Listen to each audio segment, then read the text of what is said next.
अब आई है हमारी बारी, वैक्सीन लगवाकर निभाएंगे अपनी जिम्मेदारी। नमस्ते बच्चों। जैसा कि आप सभी को ध्यान है कि बच्चों के लिए वैक्सीनेशन शुरू हो गया है। उम्मीद करती हूँ आप सभी ने वैक्सीन लगवा लिया होगा और नहीं लगवाया है तो जल्द ही लगवाएंगे। अब आज हम पढ़ते हैं आज की क्लास में विसरण। इसके पहले वाले लेक्चर में मैंने आपको बताया था कि निष्क्रिय अभिगमन और सक्रिय अभिगमन इन दोनों के बारे में बताया था और दोनों में अंतर बताए थे। साथ ही मैंने ये भी बताया था निष्क्रिय अभिगमन के 3 उदाहरण भी आपको वहां बताए थे। क्या थे 3 उदाहरण? परासरण, विसरण और सुकृत विसरण, या जिसे हम फैसिलिटेटेड डिफ्यूजन कहते हैं। अभी विसरण क्या है? देखिए विसरण क्या है। विलेय के अणुओं का अपनी अधिक सांद्रता वाले स्थान से कम सांद्रता वाले स्थान की ओर गति करना विसरण कहलाता है। यानी जब विलेय के अणु, देखिए विसरण में 2 चीजें आपको ध्यान रखनी है। पहली चीज तो क्या हो गई? विलेय के अणु हो गए। ठीक है, आगे क्योंकि हम परासरण भी पढ़ेंगे तो आप कंफ्यूज मत होना। ठीक है, विसरण में क्या होता है? विलेय के अणु होते हैं। तो विलेय के अणु क्या करते हैं? अपनी अधिक सांद्रता वाले स्थान से अपनी कम सांद्रता वाले स्थान की ओर गति करते हैं, और यही जो गति होती है वो विसरण कहलाती है। ठीक, तो पहला पॉइंट तो ये हो गया कि विलेय के अणु होते हैं। दूसरा पॉइंट ये होता है विसरण के अंदर कि भाई विसरण में सेमी परमेबल मेम्ब्रेन की आवश्यकता नहीं होती है, यानी अर्ध पारगम्य झिल्ली की आवश्यकता नहीं होती है। ठीक है, क्योंकि मैंने कहीं पर भी यहाँ पर अर्ध पारगम्य झिल्ली नहीं लिखा है। तो दूसरी चीज क्या हो गई? अर्ध पारगम्य झिल्ली की इसमें आवश्यकता नहीं है। दूसरा पॉइंट ये हो गया जो हमें याद रखना है।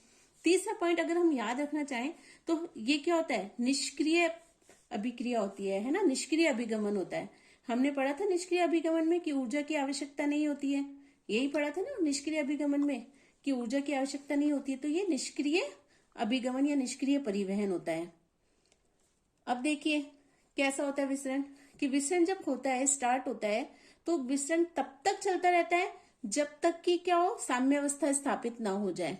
यानी जब अधिक सांद्रता से कम सांद्रता की ओर अणु जाएंगे, तो जब दोनों तरफ या पूरे एनवायरमेंट के अंदर सांद्रता समान नहीं हो जाती तब तक विसरण चलता रहेगा। तो इसे हम कहते हैं साम्यावस्था स्थापित होना। ठोस, द्रव और गैस तीनों जो है वो विसरण कर सकते हैं। जैसे ठोस का उदाहरण मैं बताऊं आपको, स्मोक। स्मोक होती है, धुआं होता है, धुएं में आपको कार्बन के कण दिखेंगे, तो वो क्या है? ठोस के अणु विसरण कर रहे हैं। द्रव, द्रव जैसे नींबू पानी, शिकंजी आप पी रहे हैं, आप उसके अंदर क्या करते हैं? पानी के अंदर नींबू का जूस डालते हैं, तो वो क्या होता है? नींबू का जूस पूरे पानी के अंदर घुल जाता है ना? तो वो हो गया द्रव का विसरण। गैस का विसरण, गैस का विसरण जैसे कि आप जितने भी ये कोल्ड ड्रिंक्स पीते हैं, है ना, तो वो सारे कोल्ड ड्रिंक्स क्या होती है? उसके अंदर कार्बन डाइऑक्साइड गैस होती है। जैसे ही हम उसका ढक्कन खोलते हैं आवाज आती है और वो क्या होती है? वो गैस निकलती है उसमें से, तो वो गैस का विसरण हो गया। ठीक है, अभी विसरण क्यों होता है? आपको पता है विसरण क्यों होता है? क्योंकि विसरण में क्या होता है? अणु जो होते हैं वो गति करते हैं, वाइब्रेट करते हैं। जैसे अब कभी आपने नोटिस किया हो तो जैसे हम घर के अंदर अगरबत्ती जलाते हैं, तो जैसे ही अगरबत्ती जलाते हैं पूरे घर के अंदर अगरबत्ती की खुशबू फैल जाती है। दूसरे कमरे में बैठे बैठे ही हमें पता चल जाता है कि भाई अगरबत्ती जली है घर में, है ना, दिया बत्ती का टाइम हो गया, ऐसे पता चल जाता है। क्यों? क्योंकि वो अगरबत्ती का जो धुआं है वो फैल जाता है, वो विसरण के कारण पूरे घर के अंदर यानी पूरे एयर के अंदर फैल जाता है। तो ये सबसे अच्छा उदाहरण है विसरण का।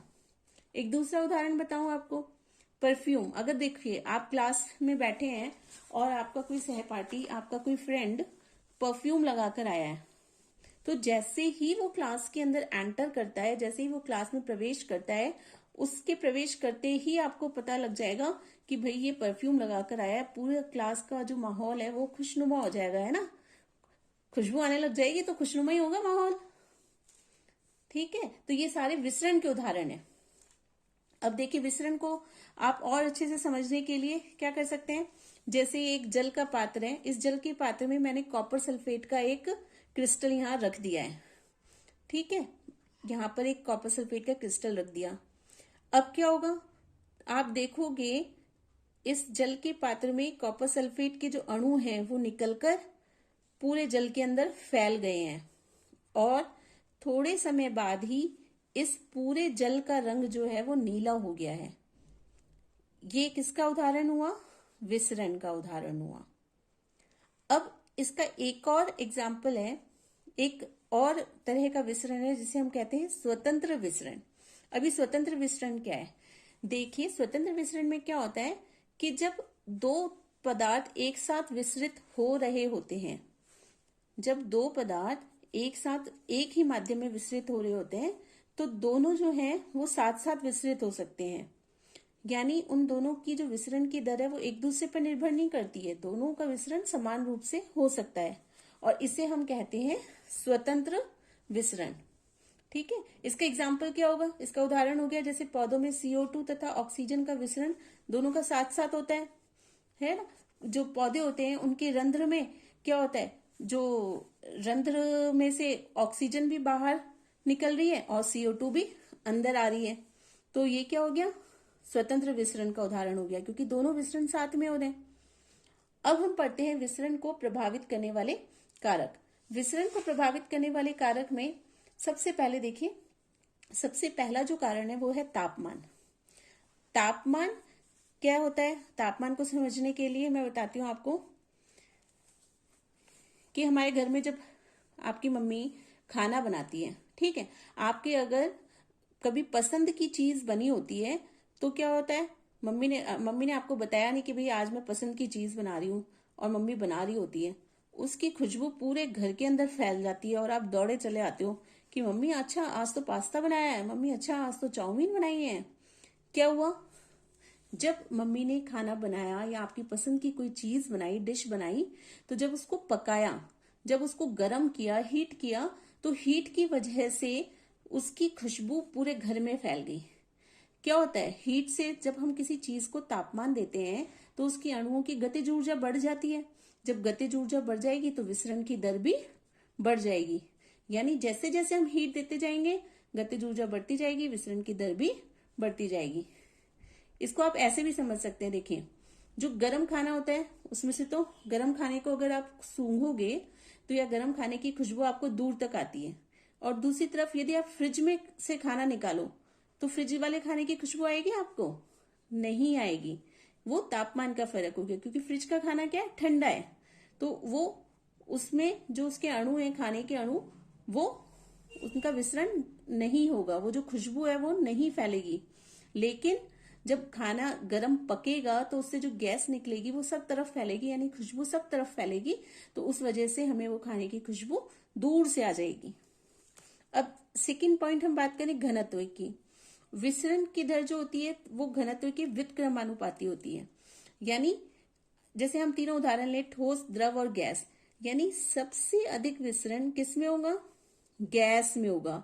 क्यों? क्योंकि गैसों का घनत्व कम होता है ना। आपको पता है कि गैस के अणु काफी दूरी पर रहते हैं एक दूसरे से, जबकि द्रव के अणु उससे थोड़ा पास रहते हैं, और ठोस के अणु तो बहुत ज्यादा पास पास होते हैं।